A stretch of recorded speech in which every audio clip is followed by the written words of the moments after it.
দুর্নীতি আর অনিয়মে ভরপুর বাকেরগঞ্জের LGD office. স্কুলের ভবন নির্মাণে দুর্নীতি ও অনিয়মের অভিযোগ উঠেছে ঠিকাদারদের বিরুদ্ধে।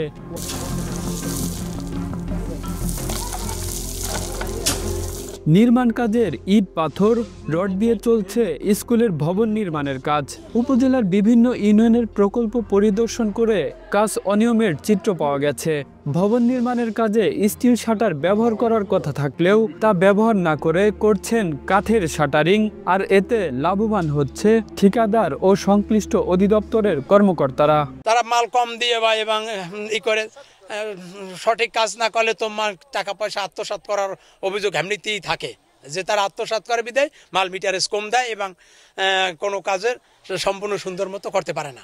আমি তো দেখতেছি রড একটা রডে নাকি টান কম দিতে আছে।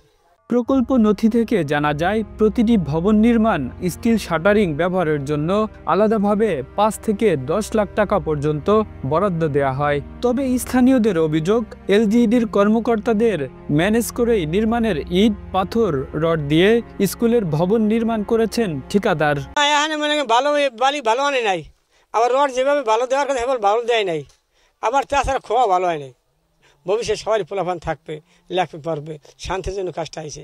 এই শান্তি যদি না হয় তাহলে জিনিসটা হইবে কেমন? অন্যদিকে ভবন নির্মাণের কাজের মিস্ত্রির দাবি, ঠিকাদার তাদেরকে ২০ মিলি রডের জায়গায় ১৬ মিলি রড এবং ১০ মিলির জায়গায় ৮ মিলি রড, এমনকি নির্মাণ কাজে যেখানে ১৪ পিস রড দেওয়ার কথা সেখানে ১২ পিস রড দিয়ে কাজ করতে বলছেন ঠিকাদার। এখানে ২০ মিলি রড দেওয়ার কথা ছিল, সেখানে ১৬ মিলি দেওয়া হয়েছে। আমাদেরকে দেশে যে ১৬ মিলি রড, আমরা সেই জন্য ১৬ মিলি রড ব্যবহার করছি, কিন্তু আমরা পরবর্তীতে জানি যে এখানে ২০ মিলি রড ধরা, এখন আমরা তো দিয়ে ফেলাইছি।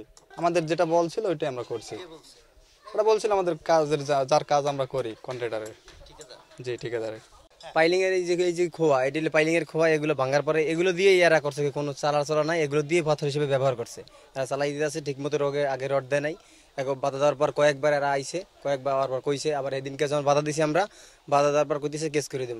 অভিযোগ উঠেছে এলজিডি উপজেলা সহকারী প্রকৌশলী হাসনাইন আহমেদের যোগদানের পর থেকেই এলজিডির মাধ্যমে বরাদ্দ হওয়া কাজগুলোতে এমন দুর্নীতি আর অনিয়ম হচ্ছে।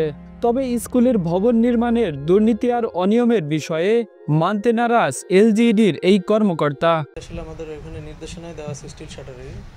অনেক সময় আমাদের এটা স্টিল শাটার হয়তো ঠিকাদার এটা সে ব্যবহার করতে পারে না, তার বিভিন্ন ঘাটতির কারণে। ব্যক্তিগতভাবে আমার সাথে তো মিস্ত্রির সরাসরি কথা হয় না, ওটা আমি যেহেতু আমার ঠিকাদারের সাথে আমার কথা হয়েছে, এইটা তো ইন জেনারেল স্বাভাবিক।